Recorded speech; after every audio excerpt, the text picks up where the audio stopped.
À l'aube, Ouagadougou s'est éveillé comme sous un choc calme, et une annonce a percuté l'actualité comme un tambour bref. Dans les chancelleries, les courbes ont hésité tandis que 10 drapeaux s'alignaient et qu'un document scellé, sobre et lourd, semblait changer l'orientation d'une boussole régionale et mentale. Que signifie, pour chacun de nous, lorsque Ibrahim Traoré ne demande plus la permission à des capitales lointaines pour définir la légitimité qui le concerne et concerne son peuple? Peut-être l'aurore d'une souveraineté vécue, non seulement proclamée, mais mesurée dans des choix concrets et assumés. Dérouler, sans lyrisme ni caricature, les mécanismes par lesquels une reconnaissance régionale recompose les équilibres politiques, économiques et symboliques au Sahel. Comprendre les enchaînements, pas les slogans. Nous suivrons les décisions visibles et les effets mesurables, en distinguant ce qui relève du symbole, ce qui relève d'une politique et ce qui déjà traverse les bilans. Nous préciserons d'où viennent les chiffres, ce qu'ils montrent, ce qu'ils n'autorisent pas à conclure et comment les acteurs interprètent les mêmes faits selon leurs intérêts. Car le pari est double. Éviter la surinterprétation et éviter l'aveuglement. Deux biais opposés qui produisent pourtant le même résultat, l'erreur. Deux gestes, 10 signatures, des centaines de petites décisions ensuite. Si l'on replace le mouvement dans sa temporalité courte et qu'on l'ouvre à des comparaisons prudentes, il devient possible d'évaluer la portée du moment sans en confondre la promesse et l'issue. Nous garderons une voix tierce, attentive aux contradictions, afin que chaque étape de l'argument soit vérifiable et révisable. Pour guider l'œil, posons un personnage témoin. La fonction publique moyenne, prise entre anciennes routines d'aide et nouvelles contraintes d'autofinancement. Dans un ministère, un directeur ajuste un budget sans recourir aux annotations d'un bailleur. Il remplace un poste subventionné par une coopérative de services, contractualisée localement avec un contrôle citoyen accru. Premier micro-cas, sur un marché urbain, des commerçants mutualisent une partie de leur marge pour sécuriser l'accès à l'énergie d'un micro-réseau. La mesure est modeste, mais elle change l'ordre des interlocuteurs, et donc la chronologie des décisions. Deuxième micro-cas, une école primaire adopte un programme Burkina d'abord, non pour effacer le monde, mais pour recadrer l'histoire locale. Les débats surgissent, l'évaluation se cherche, et la responsabilité pédagogique se déplace vers la communauté. Dans ces scènes sobres, Ibrahim Traoré fonctionne comme repère de discours. Ni héros, ni repoussoir dans notre grille, plutôt un nom propre que chaque acteur mobilise pour justifier un choix présent.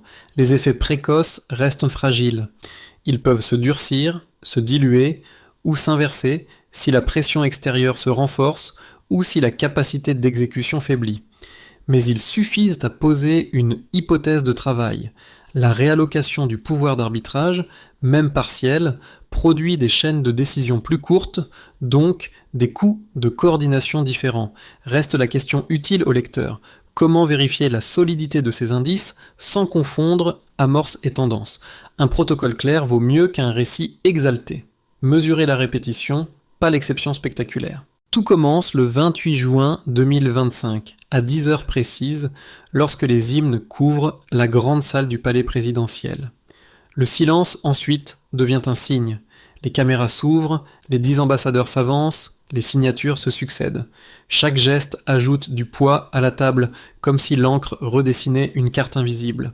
Le protocole paraît simple. Reconnaître Ibrahim Traoré comme président légitime du Burkina Faso. En réalité, la scène condense une inversion d'échelle. L'autorité ne descend plus, elle remonte. Dehors, les rues vibrent. Les marchés s'arrêtent 1 minute. Les radios locales interrompant la musique.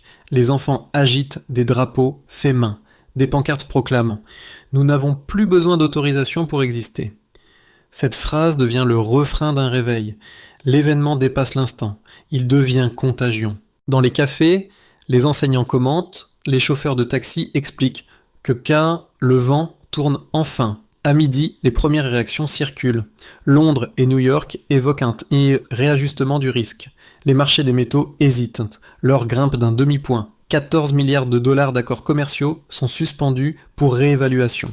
Rien d'agressif, mais un frisson mesurable. Les analystes parlent de pause stratégique. En interne, le gouvernement ordonne un audit immédiat des contrats miniers. Les équipes économiques calculent la marge de manœuvre avant d'annoncer des réformes plus vastes. L'après-midi, Ibrahim Traoré prend la parole. Uniforme sobre, ton calme, regard fixe. Il ne lit pas, il déclare « Pendant trop longtemps, on nous a dit que la reconnaissance vient de l'extérieur. Aujourd'hui, elle vient de l'intérieur. » Une phrase, 15 mots, mais une onde de choc. La salle applaudit, quelques diplomates se lèvent. Les journaux enregistrent le son. La vidéo circule. Sur les réseaux, le message franchit les frontières plus vite que n'importe quel communiqué officiel. Le soir, la ville devient saine. Tambours, danse, slogans. L'énergie ressemble à celle d'un festival. Les reportages étrangers, eux, découpent l'image. Consolidation du pouvoir, dérive autoritaire, tournant populiste. Les commentaires s'opposent, mais tous s'accordent sur un fait. Quelque chose a bougé. À Bamako, à Niamey, à Conakry, des jeunes imitent le geste du 28 juin, levant un stylo en l'air comme symbole de signature. Les heures suivantes prolongent l'écho. Des économistes locaux nomment cela micro-souveraineté, le passage d'une dépendance structurelle à une autonomie opérationnelle, limitée mais visible. 3 mois plus tard, les projections internes évaluent à 200 millions de dollars le réinvestissement communautaire généré. Les données sont encore incomplètes, mais la tendance est nette, redistribution par capillarité, non par décret. En Europe, les cercles d'experts interprètent. Certains parlent de vagues populistes, d'autres d'un nouvel alignement sud-sud. Moscou observe sans hâte, Pékin salue une étape logique de l'indépendance. Washington exprime préoccupation. Derrière les communiqués, les échanges privés reconnaissent une réalité. Un espace d'influence a changé de centre. Le Sahel n'est plus un théâtre passif, il devient laboratoire. Lorsque la nuit retombe, un feu d'artifice ponctuait le ciel de Ouagadougou. Les tambours continuent, mais plus lents, comme pour marquer la mesure du basculement. Dans une ruelle, un vieil homme résume la journée. Avant, notre or rendait les autres riches. Aujourd'hui, il nous rend fiers. Cette phrase contient l'essence du 28 juin. Le transfert d'un récit, l'événement né d'un protocole devient matière sociale, symbole économique et question ouverte pour la politique mondiale. Avant le 28 juin 2025, la trajectoire économique du Burkina Faso suivait un schéma classique. Dépendance à l'aide extérieure, faible part des revenus miniers réinvestis localement et taux de croissance oscillant entre 2% et 3%. Ce transfert de contrôle s'est traduit par une évolution immédiate. Les flux sortants vers les sociétés mères étrangères ont diminué, tandis que les flux entrants dans les budgets municipaux ont doublé. Dans les rapports publiés par la Banque centrale régionale, la croissance du PIB a frôlé 5%, défiant les projections d'effondrement avancées par les institutions financières au lendemain des sanctions. Ce taux, modeste à l'échelle mondiale, représente néanmoins un signal fort dans une région où la moyenne plafonne à 3%. Une phrase des économistes locaux résume l'écart. La stabilité devient désormais un indicateur de résistance. Deuxième donnée, 480 millions de dollars d'aides et subventions européennes ont été gelés. L'impact sur le court terme semblait lourd, mais l'effet de substitution s'est opéré plus vite qu'attendu. Le gouvernement a compensé cette perte par une réduction équivalente des importations non essentielles et par la redirection des bénéfices miniers vers les infrastructures. Chaque milliard retiré du circuit d'aide a créé un levier d'autonomie budgétaire visible. Cette redistribution contrainte a accéléré la logique de ce que les analystes appellent la micro-souveraineté productive. Une économie qui finance ses besoins avant de chercher l'approbation extérieure. Troisième donnée, les 200 millions de dollars de réinvestissement communautaire recensés au bout de 3 mois. Ce chiffre n'est pas spectaculaire, mais sa composition l'est. Plus de la moitié provient de petites coopératives, non d'entreprises d'État. En d'autres termes, l'effet du changement politique s'est traduit d'abord en comportement d'épargne et de circulation locale des capitaux. Dans la capitale, les banques notent une hausse de 7% des dépôts en monnaie nationale. Les observateurs y voient un indicateur de confiance plus parlant qu'une courbe de marché. Au plan international, les réactions ont confirmé le décalage entre perception et données. Les agences de notation ont abaissé la cote du pays, anticipant une contraction. Pourtant, les chiffres trimestriels n'ont montré aucun effondrement. Au contraire, les importations d'énergie ont baissé de 4%, signe d'une production locale accrue. Le paradoxe, relevé par un rapport interne d'une grande banque américaine, a été clair. La sanction prévue comme punition a fonctionné comme catalyseur. Dans les institutions de Bretton Woods, les débats se sont déplacés du pourquoi vers le comment. Ibrahim Traoré, invité à l'Assemblée générale des Nations unies, a reformulé les chiffres comme des preuves de cohérence.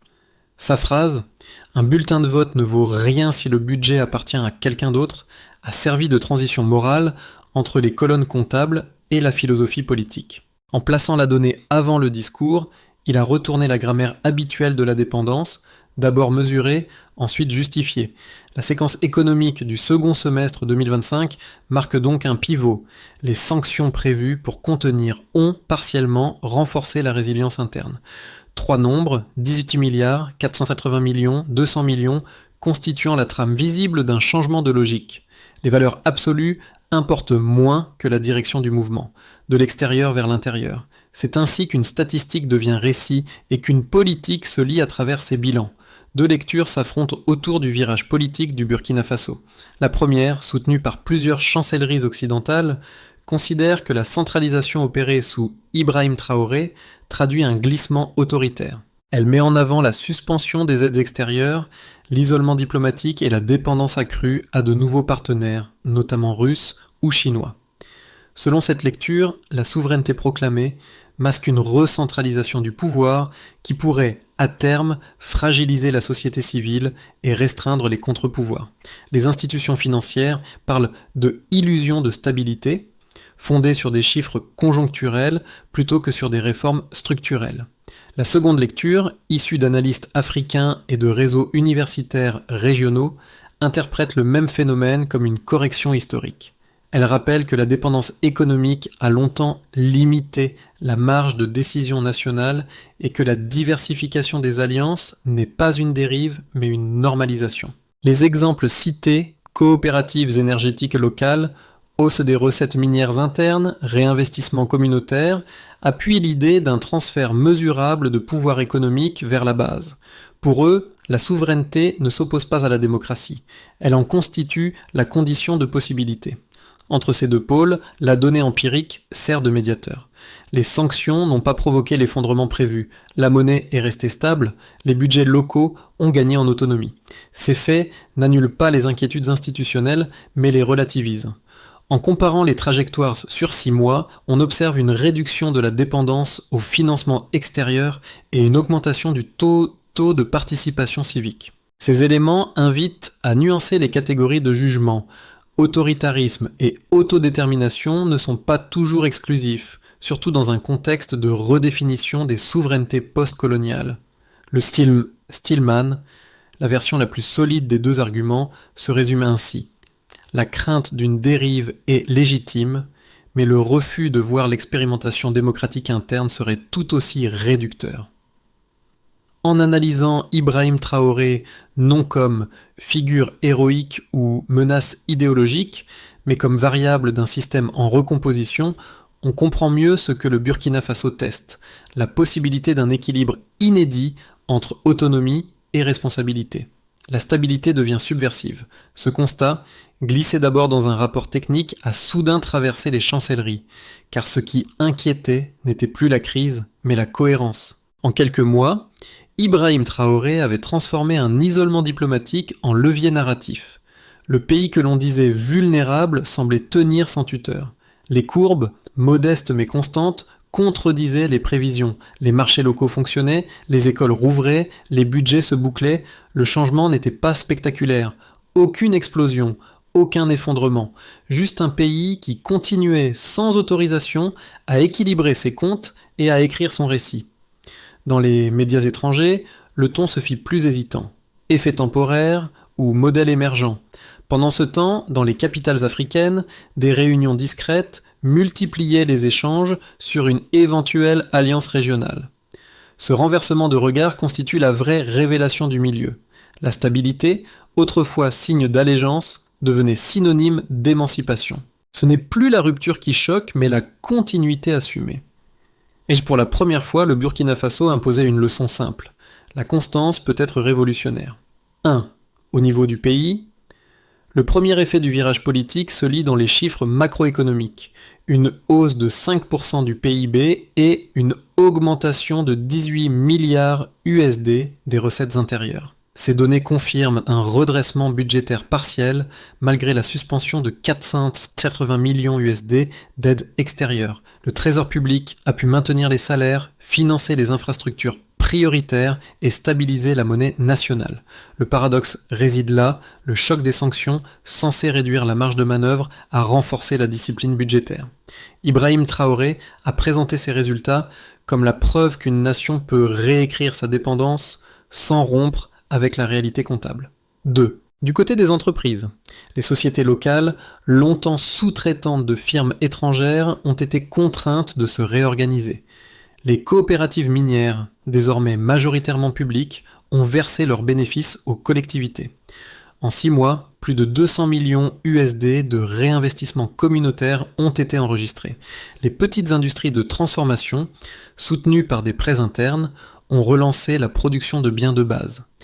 Textiles, matériaux de construction, engrais.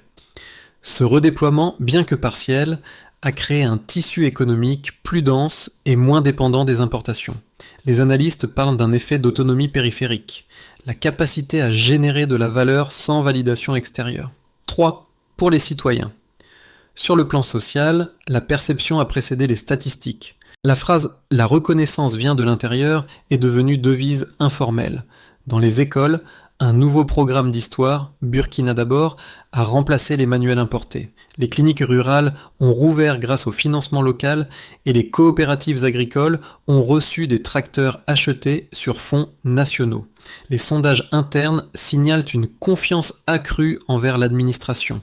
Pour la première fois, plus de 70% des répondants affirment que leurs impôts reviennent dans les services publics. Pour beaucoup, le changement n'est pas idéologique. Il est tangible, routes entretenues, paiements réguliers, interlocuteurs joignables. Cette matérialité du progrès explique la résilience de la population malgré la pression internationale. 4. Sur le plan régional, l'impact dépasse les frontières du Burkina Faso. Le Mali, le Niger et la Guinée ont signé avec Ouagadougou le pacte de sécurité du Sahel, base d'une coordination interafricaine inédite. Le Rwanda et l'Algérie ont rejoint la coopération en matière énergétique. Les échanges intra-régionaux ont progressé de 8% au second semestre 2025. Pour la première fois, la stratégie de défense et de développement est rédigée par des équipes africaines. Ce nouvel équilibre inquiète certaines puissances, mais inspire d'autres. À Accra ou à Lomé, des partis d'opposition citant le modèle Traoré comme argument de campagne. Le Sahel, longtemps perçu comme zone tampon, devient acteur de son propre récit.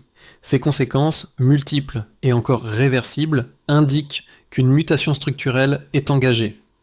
L'autorité institutionnelle et la légitimité populaire convergent, au moins provisoirement, autour d'un même centre de gravité. L'équilibre sous surveillance. Dans cette projection, le Burkina Faso poursuit la trajectoire amorcée depuis juin 2025. Maintien d'une croissance entre 4 et 5%, financement local, des programmes d'infrastructure et relations prudentes avec ses voisins, du Sahel. Les accords commerciaux internes remplacent partiellement les lignes de crédit extérieures.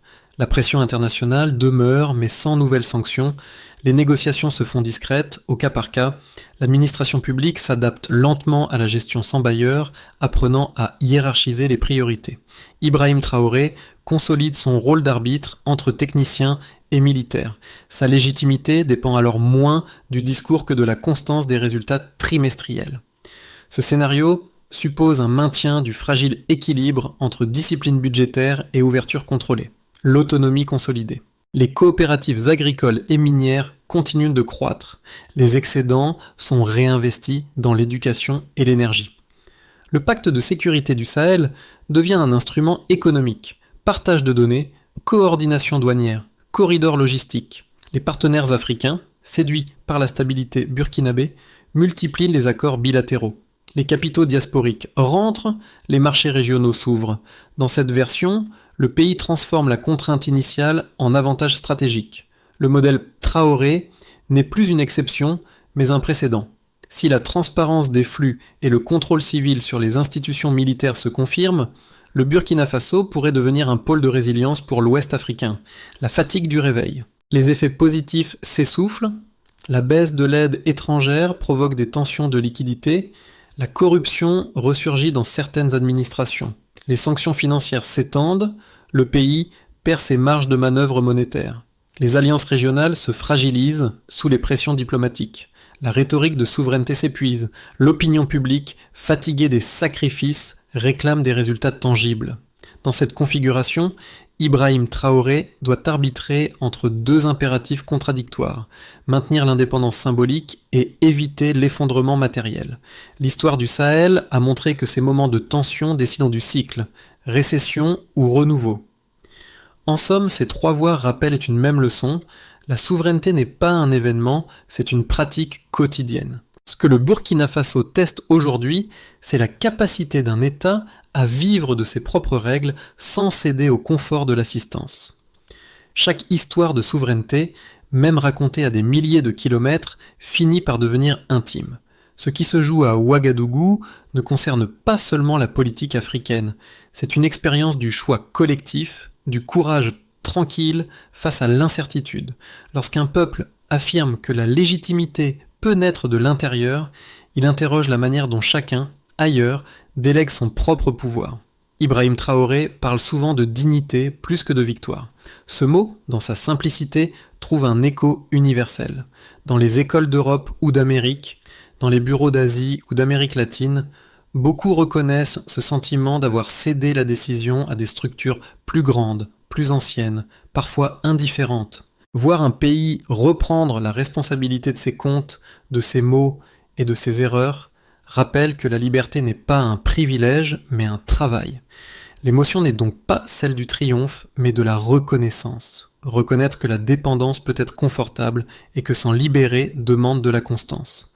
À travers les reportages, les débats, les statistiques, transparaît quelque chose de plus discret, la patience. Une patience qui transforme la revendication en méthode, le symbole en discipline.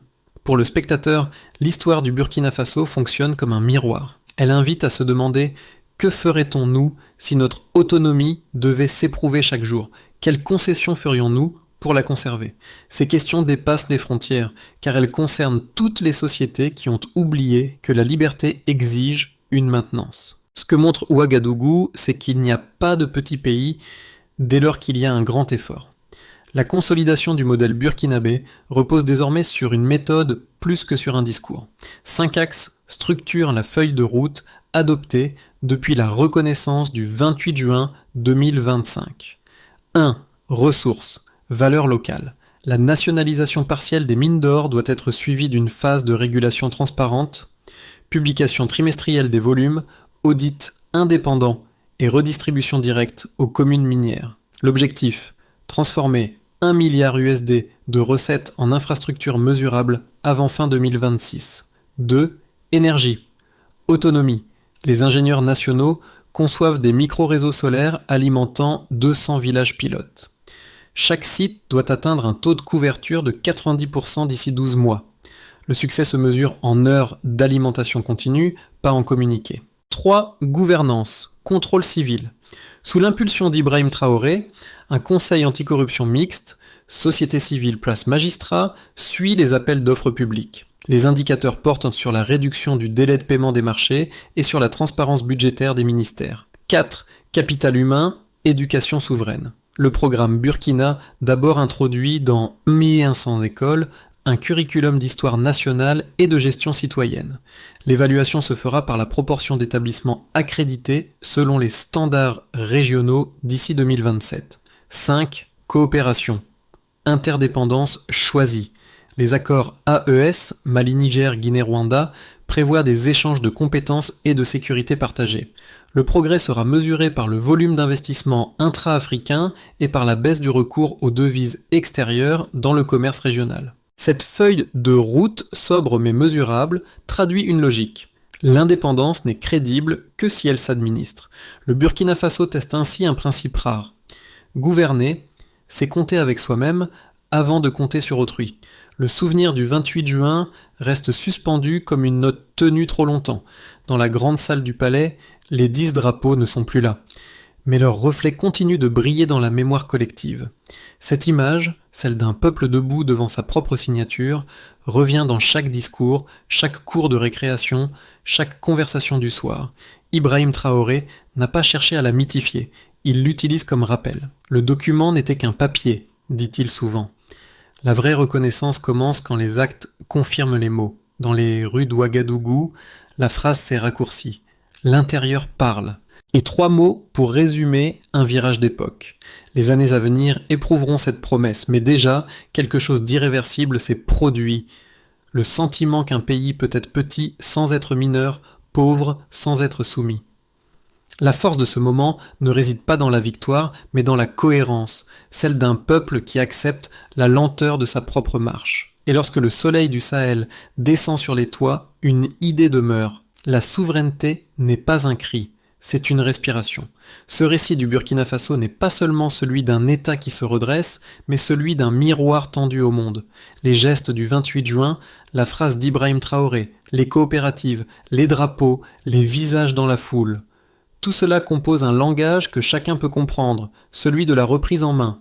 Il n'est pas nécessaire d'être africain pour y reconnaître une leçon. Chaque société, chaque communauté, chaque individu affronte un jour le même choix. Attendre que l'autorité vienne d'ailleurs ou apprendre à la construire de l'intérieur.